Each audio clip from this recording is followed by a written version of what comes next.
Hey guys, how's it going? My name is Max and welcome to today's airsofting video. So today what I'm going to have for you is just another comparison video between two different airsoft Glock manufacturers. So the ever so famous Elite Force Glock, this is the Glock 17, and also comparing to the Stark Arms Glock 42. So they are in fact different variants of the Glock, but again, the manufacturing between these two is quite similar in terms of just the trademarking, the build quality, and so on. So I'm just going to show you guys really quick just what the differences are between the two, and some of them share very similar traits, so we'll go ahead and get right into that one. So hope you guys enjoy. Alrighty, so as you guys can see both of them next to each other, there is quite a size difference between the two. The Glock 42 itself is known also as the baby Glock. It's even smaller than the WeTech G26 that I have. In terms of it's a lot thinner. It's just overall really small. But let me just kind of talk about really quick with what the Stark Arms has to offer when it does come to you purchasing this pistol.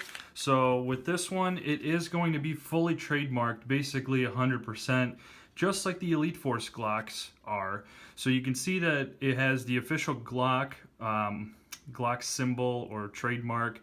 42 is the size of the pistol, caliber wise, I guess. 3.380 auto is the caliber size, and then USA. And then down here on the lower frame, you also see another Glock emblem stamped on the bottom. If we flip it over, you do see the state of, I think, Georgia, if I'm not mistaken. I could be wrong, but it looks like Georgia to me.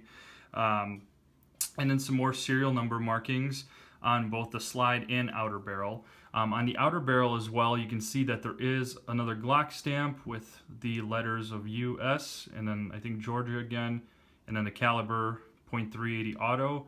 Looks like it has a little pentagon symbol on there, so it's kind of interesting. And then right here it says Made in USA, Glock Inc., Smyrna, Georgia. And then that's pretty much what you'll see. And then, of course, the serial number on there as well that matches both the slide and outer barrel. So as you guys can see, very detailed replica of a Glock 42. Now, if we look at the magazine really quick, it's a pretty small magazine with an extended base. I do have the original mag that came with this pistol.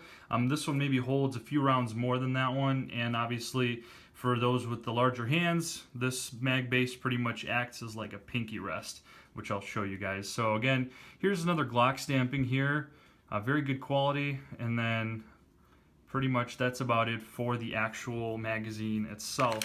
So here's what I meant with the larger hands. Users pretty much that would handle this. Pinky sits nice and comfortable there. It just feels pretty firm, pretty good in the hand, even though this thing is really small, but it definitely does feel pretty good. You can see the bracket sights looking amazing. And then quick overview of the Glock 17 by Elite Force. It's a little hard to see since the trademarks are not whited out, but again, as you guys have seen in my past videos, it's a fully trademarked Elite Force Glock. I'm not going to get too in detail here because you guys can basically see here. The only thing that's different is the Stark Arms mag base that I have that I got off of eHobby Asia. So this is something that does not come with the Elite Force pistols, but it's a Stark Arms mag base which fits the OEM magazines perfectly. It just, again, gives it a nice cosmetic enhancement compared to the original mag base.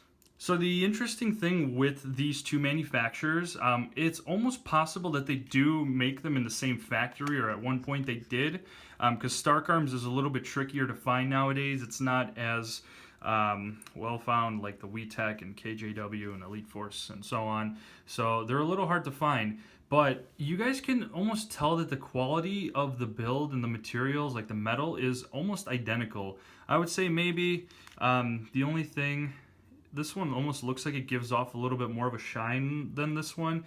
But again, if you're kind of looking at it from afar, it almost looks the same. The outer barrel material even looks the same too. It has the same type of, I guess, like, you know, when it rubs between the slide here, The metal shaving off pretty much looks the same, and then the finish looks the same. If we look at the barrels themselves, they look very thin on the outside. Both of them have brass barrels, and then the recoil rods on these are kind of like the larger looking ones as opposed to the WeTech, which is a little bit smaller. They're kind of skinnier. And then just like a thickness difference, you can see on the left is the full Glock 17, on the right is the Stark Arms G42, so just a massive difference in size.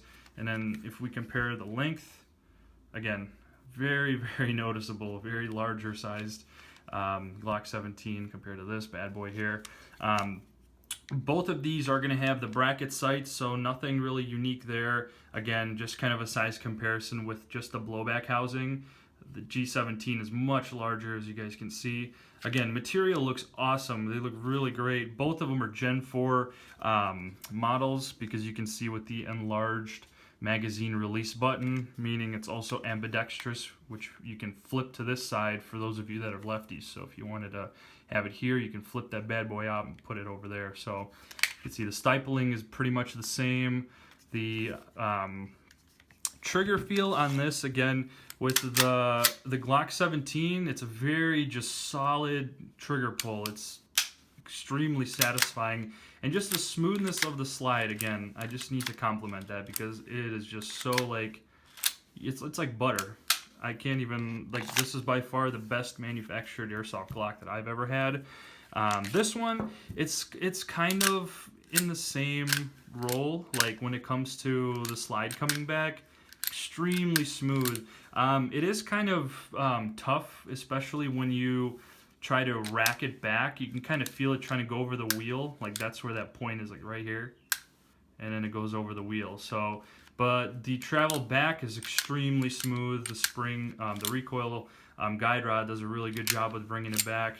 And then the trigger pull, again, very nice and satisfying trigger pull. It almost mimics the Glock 17 a little bit too, in terms of like the solidness of the click, and then just the, I guess, the stiffness of the trigger. So I'm gonna just do the Glock 42 really quick, which is pulling the trigger. Again, very, very firm, and then the Glock 17.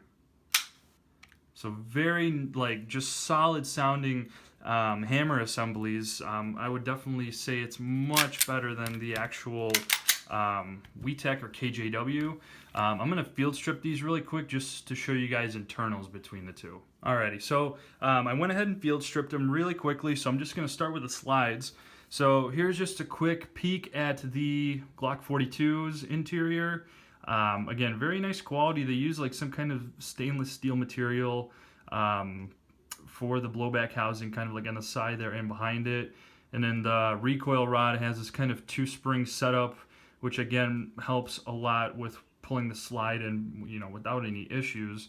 Again, it's extremely light. This material, and same with the Glock 17, is made out of like this really lightweight metal. Don't know if it's aluminum. Somebody can probably tell me that, because I'm not sure. But anyway, it's extremely light. If we look at the Glock 17 really quick, so here's the Glock 17 Elite Force. Again, you have just a very enhanced build quality in there for that blowback housing. And you can see that they have like this stainless steel frame around the actual nozzle. And then again, you have that dual spring recoil guide rod assembly. And pretty much, again, lightweight, materials pretty much the same. If we compare the two, here's kind of what you're seeing in terms of the internals. Hop-up wheels kind of in the same location. They have a quite the similar build. The only thing that's unique is you have this U-shaped piece of metal on the Elite Force Glock, which is pretty much where the hammer kind of rolls over or whatever. I guess it just makes the function of cycling the slide pretty smooth. If we look at the lower frames really quick, so here's the Glock 42's lower frame, and there's the actual assembly of the hammer. So this one's unique because it actually doesn't have any type of wheel to guide it like the KJW/WeTech does. Excuse me. So this one, again, it's a unique build quality. This one has to be kind of like, I guess, I don't know, engineered differently compared to the other ones just because of its size. You know, you can only fit so much, but that's pretty much how that's looking like for the Glock 42. And then the Glock 17 Elite Force. So if I show you this hammer assembly again, you can see that that little wheel, it's not like a wheel, it's like almost like an arrow or like an oblong shape portion of the hammer assembly.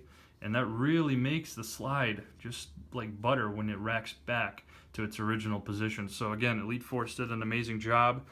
Same with Stark Arms. I can't really complain between the two. Both of them are actually really smooth cycling assemblies. So very impressive. Again, being it's polymer, it's extremely lightweight. The materials and metals in here, there's almost barely any metal on this. Super duper lightweight. It could be a good or a bad thing for some players, but you know, for me, I don't mind it at all. When it comes to re-racking it, it's pretty straightforward when you just have to align the rails in the frame with the slide. And then I usually just go about it slowly just because if the recoil rod doesn't want to go in, sometimes it gets weird and it gets stuck and it protrudes out a little bit. So there's that. Got that back on there. And then the Elite Force. Same thing. Align the rails. This one I've noticed is a little tricky sometimes. It doesn't always want to work. So this might be one of those where it's it'll probably protrude out, but maybe we'll get lucky here and that won't happen. Okay, yep, looks like we're good. So pretty straightforward when it comes to assembly. Again, when you release the slide lock, very solid, very satisfying, just click. It really, it's like butter. I'm just, it just makes me really happy. It's really awesome. So again, let me do the Glock 42. Pretty much another example of just a very just fluid movement without anything getting stuck halfway or anything, which is kind of a flaw with like what the WeTech experiences. They have that wheel that kind of clips onto the bottom of the blowback nozzle and it just drags along, and it sometimes can get stuck pretty easily. But yeah, that's kind of just a brief overview. In terms of power and efficiency, there is going to be a pretty noticeable FPS power. I think with this one, it's probably at 250 FPS with .2s, and this one's 290 to 300 FPS.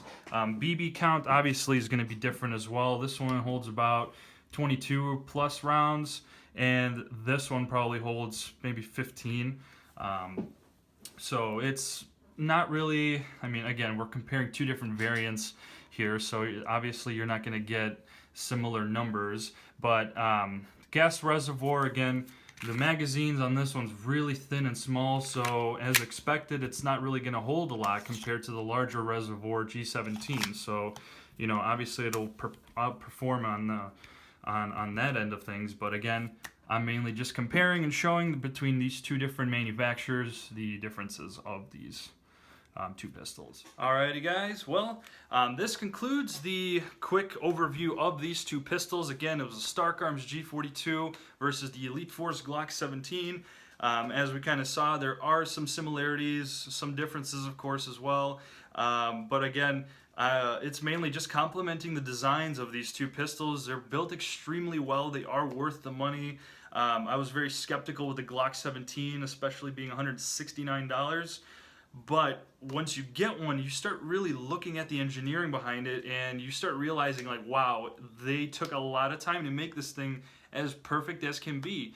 You know, of course, the Glock logo contributes heavily to that cost of the pistol, but again, you won't be disappointed, and as many of you have commented, you guys love this pistol, those of you that have it already, and honestly, I'm right there with you guys. But anyway, that'll conclude today's comparison video, Stark Arms versus Elite Force. I will try to make more of these types of videos. Again, now that I have this pistol, there's going to be just a ton more content with comparisons and all that jazz. So anyway guys, hope you enjoyed this video. Please like the video, share, comment, subscribe, do it all please. If you do love Glocks, check out my Glock playlist. I have literally probably over 100 plus videos in that playlist alone just with Glocks, or something close to it. I have tons of videos on there. But anyway guys, thanks for watching.